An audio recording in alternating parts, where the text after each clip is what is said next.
All right, what's up, everybody? Welcome back here to Kicking It With Knuble, episode 20. Mike, we are back. Flyers are on a little bit of a break. Eagles won the Super Bowl. A lot of stuff to talk about here. How are we doing? How are things?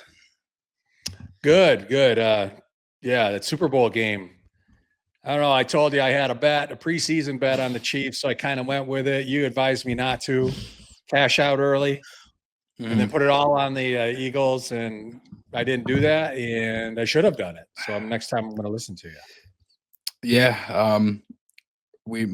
I think it was the last episode, or it might have been 18. I don't remember which one, but right after we finished, Mike and I were talking about the NFC Championship. I think it was, and then Mike had mentioned that he had the bet on Kansas City, and I said that cash it out, put it on the Eagles. Yeah, So well, didn't happen, but well, yeah, like that. Yeah. If I lived in Philly right now, I would have done that. Yes, for yeah, sure. I would have yeah, had to. exactly. It's funny. Um, yeah, unfortunately, that was that one was close. I saw it's funny you say that because I saw a video and it was someone who like did a like a whole like champions like bet like through like all these like different leagues. And it was like the Chiefs, it was the Dodgers that won the World Series, it was like a couple soccer ones, and like all of them hit. And I think if it hit, it would have been like 300 grand or something like that. Sure, Because it sure. was like it was crazy. I think it was like over like a year and a half to, like to see if it would win or not. And all it needed left was the Chiefs. And I was like, oh my God. Like, could you imagine like Yeah. having all that and being one leg off? That's crazy. Yeah, that'd be a super frustrating night because it wasn't even close. Like Yeah. right from the Yeah. first series, you could tell it was going Philly's way here a bit. They did a good job of really like eliminating them from doing anything, getting anything going. So Yeah. deservedly deserved. They came out and had the game of their lives and the game that they needed to have, and yeah, at the right time. So that's all you can ask for. Yeah. No, exactly. And I think it's good because a lot of things were proved wrong. I was glad I was proved wrong. I always like all year I was kind of down on the Eagles a little bit because I was just kind of waiting for them to kind of fall apart, and it looked like they were gonna at times. Um, but hey, I mean, you know, got to give credit where credit's due, and they won a Super Bowl, so it was pretty cool thing to see, and it's the First off, it second should have one, been our and lion. Should have been our Lions there anyway. So yeah, yeah, right, yeah, yeah, instead of the Commanders, yeah, yeah. that's That's right. crazy. Yeah, Yep. yeah. But yeah, Mike. I mean, out of football, Flyers are on a break right now. Pretty much went into the break kind of like the same as we were talking about. I know the last time we talked, there was that pretty big trade with Farabee Frost, and we talked with JJ on that. And a lot of the stuff that JJ was kind of saying on Kuzmenko and kind of how he would fit in, that seemed to be true. Kuzmenko looked pretty good in that game. Again, he only played one game. Pelche hasn't played yet, and we won't see those two guys really in these last 25 games here out of the break. But it's interesting. I think Kuzmenko's a guy that's a little bit older. He does have a decent sized cap hit. The Flyers kind of get him right now at a time where you can kind of figure out if you want to keep him or not. You know what I mean? And Mhm. it's kind of like a free kind of trial kind of thing. In some ways, instead of signing him as a free agent. If he plays well, you can resign him. If not, you can kind of free up space. I'm kind of at the I guess for me, like I look at the last 25 games, like if he plays well, I wouldn't be opposed to signing him to like a 1 year deal kind of thing. Cause like I don't Mhm. see the Flyers next year like kind of being in that range of like competing and whatnot. I mean, unless, this summer is they just make some crazy moves and stuff like that, right? But like as of right now, they need goals, they need talent. And like I don't think he would cost a ton of money. And like if he enjoys playing with Michkov, it's one of them things that could work. I mean, I don't know. I'm not sure how you see it, but that's kind of where I'm at right now with Kuzmenko at least. Well, it's really hard to say. I mean, I'm super unfamiliar with the players, involved coming this way, and it's one game is really hard to judge anybody on anything positively or Mhm. negatively. It feels like it's the longest trade in history that, for the Flyers to get it going. It's like I this know, big. right? Yeah, it's a good thing you're not in a real emergency time here where you need bodies or you're up against the calendar here a little bit, but it just seems like it's just taking forever. And obviously with the break in here, Yeah. that makes it even worse. So I feel bad for the two players involved here that are I don't know on vacation or wherever they are with their old teammates probably or with whoever they're with and kind of waiting for, to get started with your new team is always kind of a little bit frustrating, but, Yeah. tough timing in the schedule for them. But again, it's probably, like you said, you were talking about, it's kind of a low risk trade for them. Hopefully you pop and you get something good that you want to see a little bit more of. But and Yeah. if it's something that you don't feel like it's in the plans moving for the future, and with them out as much cash as it would take, then you can find something to do with them. So Right. yeah, I guess it's got to let it play out a little bit, obviously. Yeah. No, 100%, and that's kind of the thing. It's like it's kind of it's one of the things where I'm just kind of like anxious to see what comes out of it. Especially when like it's taken, like you said, it's taken some time for it to really kind of come together. Um, Yeah. in terms of the Four Nations that started, we previewed this a couple weeks ago. Some stuff did change from when we talked. There were some other injuries and whatnot. Um, Ristolainen, he's not playing in Four Nations. He's hurt. So he gets pulled out. Finland just got killed with injuries. Like just decimated on the Mhm. back end. Like Heiskanen was one. I Mhm. think Yogi Harju was another one. Ristolainen, like there were so many other guys. So for tonight, they take on, as we're recording this tonight, they take on USA, who we both are kind of thinking that are going to be pretty high up there. I do think Canada could win this thing. Obviously, they're just, incredible talent all over the roster. The game last night against Sweden was sweet. It was one of the best games in a long time, I think. It had me kind of ask the question is like, how much is hockey kind of missed best on best? I know we talked with Hatch, and I think we mentioned that a couple times recently, like on how the World Cup in '97 and '96, and like how important that was, and like how meaningful it was, especially in like earlier in the season in September. Now it's like middle of the season, it's a little different. Like some guys, you kind of use the break like to heal up and whatnot, like you've alluded to sometimes too. Um, Mike, and obviously, I'll just ask you the question: like, how much do you think hockey's kind of missed the best on best kind of play? Yeah, and I mean it's you hate to do it. There's all kinds of people. Does Olympics love it? Having it the year before, they like to keep it a bit exclusive. Is it something that deserves to be every 4 years? And Right. but then the league is like, well, why are we leaving this to Olympics? Why can't we mix in our own thing here and capitalize on our players? We're the ones that own the players, not the Olympics. So they're, that's smart on their end to use their product and use their assets that they have there. So, and then it's a question if you can make it lucrative enough, and for the players, I'm not even sure what they're all playing with. They're playing for. I think the NBA showed that some of this end season stuff can work. I mean, they did it amongst their teams, where they just kind of end season tournament for a little extra cash. Felt they got a good pop off that. And again, so now it's just selling the international thing to your players, and getting them to want to play, and then really compete, And so Yeah. how do you get that carrot in front of these guys, as far as to motivate and get them to play, and not make sure that it's just kind of like another all-star game where it's kind of silly hockey and a little bit of shimmy more than a competitive game, and games are 9-8 or 10-9 or something like that. But um, certainly last night it looked like Sweden was about to get run out of the building early. Took an early penalty, and Sweden and Canada was really came firing out of the gun, and really at one point I think the shots were 8 to 9 to 0. With Canada having the shots, and Yeah. Sweden hung around, dropped down, go down 2 goals, and they fought back. And and force the game to OT. And so um, there was some physical play. I think fans want to see still good, competitive hockey, and a couple of hits here and there. And I think Canada already took a blow on defense. Theodore, I think, jammed his wrist up. Who knows if he'll return? But heading into watching the U.S. tonight, they've got some scrappy guys, so they'll probably, they kind of got the idea last night watching that, hey, this is really going to be competitive, and they're playing in Montreal. It's the crowd's going to be against the U.S. for sure, and for the underdog Finland, and that can bring a lot out of you as a player. Yeah. No, 100%. In terms of Theodore, he is out for the rest of the tournament.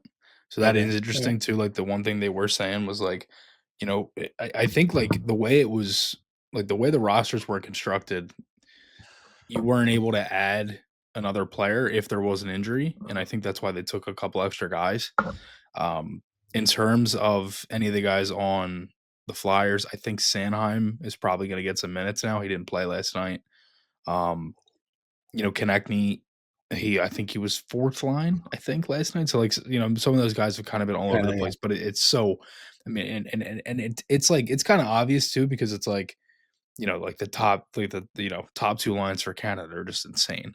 And Yeah. it's hard to really break any of that up, especially that power play on the first goal of the game, 50 seconds in.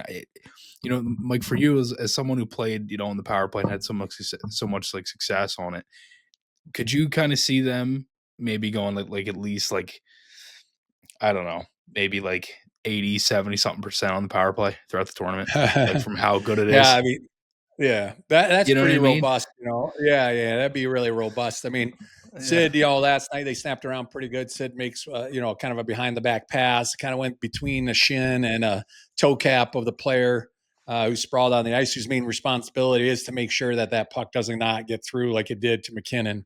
Yeah. Just holding the center of the net and leave Sid on the side and leave him to the goalie. Well, that's the number one sin that can't happen and can't go through. So, um, you know, the, a strong power play will do wonders in these tournaments, right? It's like my international experience when it's a 7 to 10 day window or like 8 to 12 day window. It's like the power play is either going or it's not. It's really hard to get it going and restructure, and you have so many weapons. It's like as long as they feel like they're going to be moving the puck around and somebody will actually shoot it, you know, and that's a big thing is like they can make all these passes and maybe even Kinnan wanted to go back to Sydney, Right. but for Canada, they're happy he shot it, right? And the instincts take over. But you're almost, in some of these games where there's a ton of good players, it's to be too unselfish can lead you into just as many problems, and Yeah. trying to It's a good force plays and trying to hand it back, to a guy. So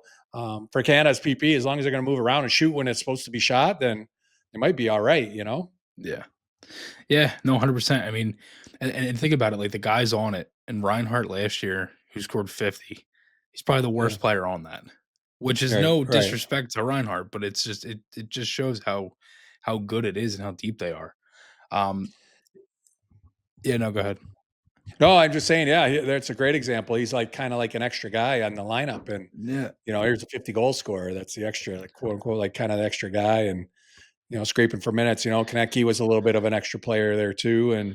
and that's part of the rub of being in these tournaments is that you're so used to being the guy, the 22, 23 minute guy, and you get to these and you got to change your role. So um, that when you're doing that as a player, it's just easier, just accept it. And there's conversations, and John Cooper, super rational guy to talk to. He's a great personality dealing with these guys, and probably half apologizing, saying, "I'm sorry to do this to you, but it's kind of where we are." And Right. like again, you don't want to bring a guy in and have him feel like he's wasting his break. The coaches know this is a very important time for players, and um, if if they're going to sacrifice their break here with their family, and when they, some could really use some time away, that they want to make it at least, you know, not as not super painful, even though you have the pain of not playing a ton or whatever. But they want to make sure that you enjoy yourself, having fun, you're involved, and you know, you're not just some extra piece when you could have easily said no and had the time of your life for the last for the next 12 or 14 days. Right. Yeah, no, 100%, and especially too, like, it's kinda reminds me a little bit of the World Juniors. Like, I know we talked about Luchenko, like, he wasn't really Mhm. getting, much minutes. It's kinda similar. It seems like there's, like, this, like, cloud of hate that's, like, kinda on some of the Flyers guys. I know that kinda sounds, like, insane and whatnot, but because it's like, Yeah. Luchenko and then Konechny, then Sanheim, but, regardless, like, in terms of last night's game, like, when you're watching that, I know, you said, you didn't catch a ton of the overtime. But, the one thing that is different with, um, this tournament, and it makes me wonder because the one thing that they are doing that they could do for next season was the TV timeouts are 30 seconds longer and the intermission is 1 minute shorter. I don't know if they're gonna do that, so I think it's 17-minute intermission, then 30-second longer. I think the TV timeouts are well, I think we're already, what, a minute and a half, I think, off the top of my head? Something like that. Yeah. Yeah. Yeah, so it might be 2 minutes and then it's a 17-minute intermission. So like there's that they could implement to next season. Then there's 10-minute 3-on-3, which that they're doing for this tournament. I don't know if any of this is like, so, and I think it's a good way to kind of maybe showcase this as maybe like an example to kind of see like, hey, we could do this and then try it best on best and see how it looks. Some guys like it. I know Nathan McKinnon last night. He said he was exhausted. There were a couple plays in overtime where he kind of revved it up though and did try to score and was out there for a lot of time. So that could have been why at the same time. But like for you, Mike, when you look at the NHL next year and just maybe some things that could change within the game, is 10 minutes of 3-on-3 something you think could come into the league? Yeah, it feels like, and again, they'd be worried, about total games. What's a typical team play extra, during the year? And is it too much on the players? Do you get the time back? Again, you made some points about TV timeouts and intermissions. Where do you scrape back some of that time? They still like to get these games done, inside that 2.5 hour window. Or are you now outside your 2.5 hour window where now you have scheduling conflicts? So, or are you going to get 10 minutes of conservative play and teams going back and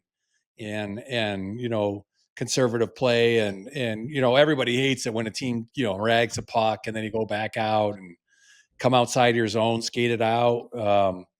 I don't know. I mean, I think there's always some good thing, and then teams are beating up on their stars again. They're going to be the ones on the ice, and 5 minutes. Your stars can get out there maybe 2.5 times. Some nights maybe it might be 3, but you go to 10, you got to use more of Right. your bench. So maybe that's a positive, right? You got to get into your bench a little bit more. Um, and do teams well? When they get to the end of regulation, are they going to really force their way into a tie and play a little more conservatively and not try and win the game and play a little more conservatively? It might be something self-conscious because they know they have another 10-minute period to go, Right. kind of when it's 5 minutes, it feels like you can give this burst. It goes quick. So I don't really have to save a whole lot. 10, you start to think, well, maybe I got to save a little bit. If you're a top player, like, maybe if it's not happening and anything's not really happening in the last couple of minutes of regulation, let's just get it to, why don't I conserve my energy and we'll get it to OT when we get some players off the ice and more room for me. So I Yeah. don't know. I think, you open some of these doors and you open these doors and start heading through them. And then you realize there's another thing on the other side that's going to pop open. It's hard to, I could see maybe, if you do this, then you've got to, maybe you can make it up somewhere, at intermission or a Yeah. timeout somehow, or shorten the I don't know, shorten the pregame, something.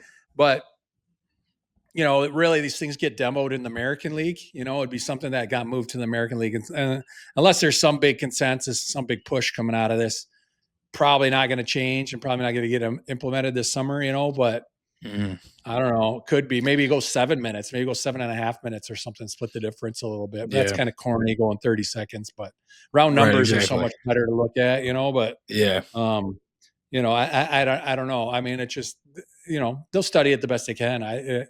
I just don't, unless there's some crazy thing that happens here and there's just, the players just are eating it up and really Right. demand it almost. I don't really see it happening quite Yeah. yet, but I don't know. Yeah, I mean, honestly, I think you're right. Like, I think if every one of these games, if like say like 5 of the 7 go to the overtime, and they're all like great overtimes, you might start to see more of the conversation like be that. The one thing it also makes me wonder is like, are you going to see maybe guys if it does, just for example, it does get extended and next season it is 10 minutes. Do you think maybe you'd see more maybe role guys that more like third line kind of guys to maybe conserve some energy for some of the top line guys and then just try to like kind of survive because I think you've seen it in the KHL where they've even implemented rules where like you can't like once you go over the red line you can't go back kind of thing. The Mhm. puck has to stay there. Like you can change guys. Like I mean I don't know. There's a lot of ways that they could do this. I could see some of that. And, you know, again, like the league doesn't want the league and you'd have to start saying, so in this thing, what percentage of games got finished? And at what point in the OT did they get finished? How many did we go to a shootout? The league at the end of the day doesn't really love a lot of games going to shootouts. They'd rather have it settled through action, through Right. play, they'd rather have her settled. So, if you bring out more and get more guys involved and typically who are lesser players, like there's a chance for a mismatch. There's a chance for a lesser Right. player. Now they're tired on the ice, if you can catch them and now they're tired. Now they're stuck on the ice. So that would, to me, would lead to a little bit more scoring, Yeah, that is and true, yep. getting settled through the course of play, which they like. And again, so if you add, you know, I don't know, if you add that extra 5 minutes, you settle more games, and I mean, by the time the game goes 5 minutes and goes out, then goes to shootout, can you shorten the shootout time at all? I don't know. You got to feel like for TV, you got to claw those seconds and minutes back somehow. Um, but again, we talked about if you go to a deeper bench, probably not as good of players and not as used to being out there and aren't really terrific in 3-on-3. So Right. they may you get taken advantage of a little bit. Maybe that leads to more goals. Yeah, Again, we talked about you open up one door and start heading through it. Well, there's three more things we got to think about when we get through this one. Like, okay, how's it affect this? How's it going to affect that? And some of this, again, you don't realize, and you really don't go through it till you implement it in the American League or the East Coast League and let them try it, and then kind of track the results and see what the general trends are. And so I don't know. It's certainly an interesting conversation, and probably the yeah, league's probably ready to maybe to do something in the next while. Like we're gonna need right. to tweak things again here, and whether it might be no bringing it back over the red line, or you're not allowed to change, or you can't change, or whatever. Again, they're going to figure out ways to try and get some more goals scored in OT. Yeah. I just feel like the NHL needs something kinda like how the Mhm. MLB did the pitch clock. Like, they need Yeah, you something need like that to kinda yeah, yeah, just a need little bit of a little boost, you know? every league, yeah, every 5, 6 years, you need a little. You got to tweak things a little bit. You got to listen to the fans. You got to listen to your TV, your advertisers, who's broadcasting, and be like, okay, how are we gonna keep tweaking this? Yeah. Because life changes and society changes, and your viewers change, and how they watch a Mhm. game changes, Yeah. and you can't forget about the people that actually pay tickets, pay the dollars to go and sit in the seats. I mean, you get Especially so like the worried about NHL, everybody it's else such a who's not there in the building. The people in the building are like, "What the hell? What about us?" right. Don't worry, Eh don't forget about us here. yeah, So especially when you it's know, such a, ticket at the door league. Like, that's where, like, yeah, I'm not sure how much revenue comes from it, but I'm sure it's a lot. yeah, Um, yeah, so yeah. but, yeah, I mean, moving on, we got a couple, fan topics here, Mike. This one comes from, Jacob Boyer 19 on Instagram. He said, "Thoughts on the Scott Laughton trade rumors? Would a trade like that hurt the locker room culture?" So I'm assuming he means in terms of Lawton if they were to move him. I know Lawton's a pretty big name. I think you played with Lawton a little bit, didn't you? Yeah. When I signed that quick year, he was a young player and he was just kind of getting his feet Yeah, wet there. But yeah, yeah, yeah. yeah, yeah. No, Um, I mean, it does. But again, it's if you feel, again, there's going to be, you try and make a trade, excuse me, try and make a trade and you weigh the pros and cons, and some of that stuff's got to outweigh, and some you're not sure how it's going to play out. But, moving a guy who's great in your locker room, certainly makes you think twice about it, makes you think harder about it. You might be like, oh yeah, I really, your knee jerk is okay. We can get this guy for Scott Lawton. Well, let's do it. And then you can say, whoa, like let's back up here. Let's slow down a second here. What are we losing exactly? Is it something that Konecki or somebody else who's on their way up? Is this something that they might be able to step into? And have learned from Scott. So it would. I mean, guys would get over it. It would, but again, you got to weigh the pros and cons and be like, it's like the trade. The trade is player for player, player E for player A for player B, but then player B's also got this, and adds this and this, and you got to decide if it's worth it. So it's always hard to say, and you yeah, basically sometimes you just cross your fingers and be like, we're pulling the trigger, hope this works out. We think we got faith in some younger guys that we've committed to, and maybe it's their chance to step up. yeah. No, I mean, I honestly I think you're right. Like I look at it in two ways. It's like one side of it is like, yeah, it probably could hurt the room in some way. Like and you saw that with the Frost and Farabee deal and like how much that kind of Mhm. hit the room a little bit. But at the same time, I think it would be kind of weird for a guy to like, especially like a guy on the team now to like look at the team and kind of look at where the Flyers are and kind of get like, I guess like kind of like too comfortable with that room and Right. essentially like, I mean like I feel like it would be kind of hard for, some other players and other guys like to look at the Flyers and be like, yeah, like obviously like moves are going to be made. You know what I mean? So like, Mhm. and honestly, I kind of feel like fans are or should probably look at it the same way. Like, don't kind of get married to like one or two guys. I mean, unless it's like Yeah, obviously like Michkov or Konechny or something like that. Like guys that are like pretty obviously they're not going to move on from. But I don't know. It just right, kind of seems like one of them things where it's like, you know, at the same time, I'd rather them, try to be a competitive hockey team. And if you have to make some tough sure. decisions, then that Yep, yeah, that's tough. kind of what's going to happen. Yeah, I mean, tough decisions don't are the right decision a lot of time, and so Hmm. you can't be scared to make tough calls. And this deal I don't really want to do, but it's going to be in the long run, it's better for us. Those are deals that Keith and Danny got to do. Right. Yep. Yeah. No. 100%. And then just one last one here, Mike. This one is from Bad Cheese Man on Twitter. He said, "Can the Flyers get rid of Couturier?" I'm curious to what you say about this one. He said 7.75 million per year through 29-30 for 8 to 10 goals a year. Ouch. For me, Mike, I'll start with the Coots thing, and then I'll let you kind of round this out. Like Coots to me, I don't.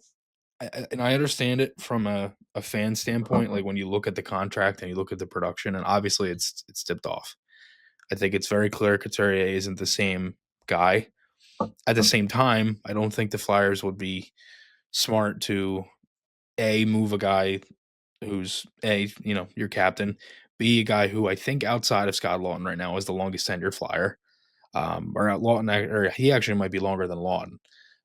In terms of Coots' production, I do wonder if the Flyers were to make a change in terms of coaching and whatnot. If something does happen this summer, I do wonder, where Coots kind of slots up in the lineup. The past couple of years, he's kind of been down in minutes and whatnot. Um, and I don't know. I don't necessarily look at it and like love the idea of moving Couturier. I know the contract is a little bit rough for when it was signed and whatnot, but I feel like also the other thing you have to understand is like with all the cap numbers that just got announced in the past, I think it was like 2 weeks ago or something, and how much the cap's going to go up, and how like essentially like your $8 million contract is going to look like probably 4.5, 5. Like that's going to be a Mhm. pretty big bump. So I don't know. It just seems like a kind of like a knee jerk kind of thing. I don't know. I'm just curious what you think about it. Yeah, though, I mean, that was what the angle I was going to take on this is that, it's not like 2020s and COVID and kind of 18 through 22, 23 when, the cap was kind of stagnant. It wasn't going Right. anywhere. The percentages, like the deals were, players were making more money, but the cap was kind of staying the same. Now, I mean, again, to your point, like 7.7, like moving forward, especially toward 28, 29, 29, 30, is not going to be like a catastrophic number by any means, and that's a positive for fans if they want to grab onto something to you know, that they can rest their head on their pillow at night, make them put Yeah. them, so you have sweet dreams. You can if it's really bugging you that bad, you can really look at it like that. It's really going to go down and be part of a lesser cap, and then, I mean, if you do get with them, you're talking about your need at center. What are you going to replace them with? And it's, Right. and you're going to have to go find somebody for six anyway, like you're going to have Exactly. to go find somebody, Exactly. and so you're going to have to go find somebody that you don't know, and you don't know their character and what they represent. And if you name him a captain, like he's got his stuff together. So, Right. um, you And know, especially when you look it, at it too, Mike, like I think the other angle is so, and sorry, I didn't mean to cut you off, but like the last trade they just make with Farabee, like one of the big things with that was that Calgary was the only team that was going to take on the full salary. So if you're the Flyers, why are you going to retain money for the next 5, 6, 7, 8 years, or however much is left? Like, why do you want to do that to yeah, yourself? You know what I yeah, mean? Especially yeah, when you got yeah, the rest of Ryan Ellis and whatnot. I mean, I don't think you're going to find a team, at least right now, if they were to make that deal or at least entertain the idea of it. yeah, yeah. It just doesn't seem make sense from a logic standpoint in terms of like the business side of the team, and then also like Mhm. your entire locker room too. Yeah. Yeah, I mean, again, if you're going to move Lawton or something like that, maybe you don't. I don't know, but again, it's a player that you've already vouched for his character and what you think Right. of how he conducts himself, to everybody in the organization, how he conducts himself on the ice, and again, you're sweating the fact that it's 8 to 10 goals, okay, and I get that, I understand that, but it will over time. It'll be little easier to stomach, and with the cap accelerating and stuff like that. So, Yeah. yeah, I mean, I guess it could spend it in worse ways, I guess, but Right. it's again, you know what you're getting out of the player, you know what he stands for, you know what he brings every day, not only on the ice on game days, but to practice and attitude and work ethic, and so there is you got to pay for that a little bit. Yeah. No, 100%. And especially too, it just doesn't seem like a move that the Flyers would make right now, at Mm. least at this point in the Yeah. rebuild. No. Um, No. but yeah, outside of that, Mike, that's all we got. Um, thanks everybody again for all the support as always. Checking out Kickin' It With Knuble. We getting a lot of support the last couple episodes. Our average numbers have been going up really, really well. So it's been good to see, and glad everybody's enjoying it. And it's been a blast. So yeah, thanks everybody again, and we will talk to you guys all again next week. See you guys. See ya.